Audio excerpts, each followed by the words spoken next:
অথই পানিতে নিমজ্জিত হাসপাতাল, ডুবে আছে আশপাশের ঘরবাড়িও। হারিকেন হেলেনের তাণ্ডবে বিপর্যস্ত যুক্তরাষ্ট্রের টেনেসি অঙ্গরাজ্যের এরউইন শহর।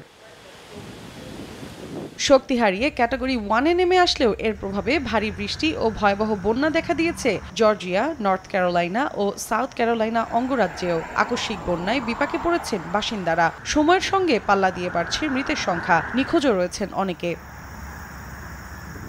হারিকেনটি দুর্বল হয়ে পড়ার পর স্পষ্ট হয়ে উঠেছে ক্ষয়ক্ষতির ছাপ। ঘরবাড়ি ভেঙে পড়ায় চরম দুশ্চিন্তায় পড়েছেন বাসিন্দারা।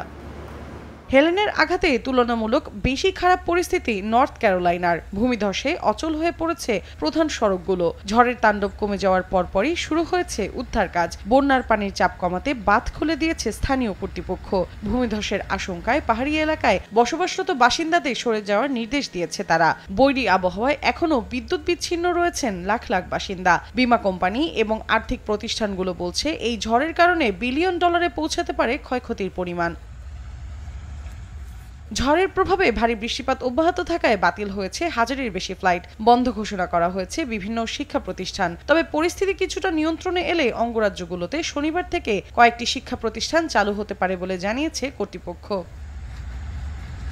এর আগে বৃহস্পতিবার রাতে ঘন্টায় ১০০ কিলোমিটার বেগে আঘাত হানে ফ্লোরিডার ইতিহাসে অন্যতম শক্তিশালী হারিকেন হেলেন। যুক্তরাষ্ট্রের আবহাওয়া বিভাগ জানায়, দুর্বল হয়ে গেলেও গ্রীষ্মমণ্ডলীয় ঝড়ের রূপ নিয়ে হারিকেনটি এগিয়ে যাচ্ছে কেন্টাকির দিকে। অব্যাহত থাকতে পারে তীব্র বাতাস, বন্যা, ভূমিধস এবং টর্নেডোর হুমকি। মৌসুমী সাথী, সময় সংবাদ।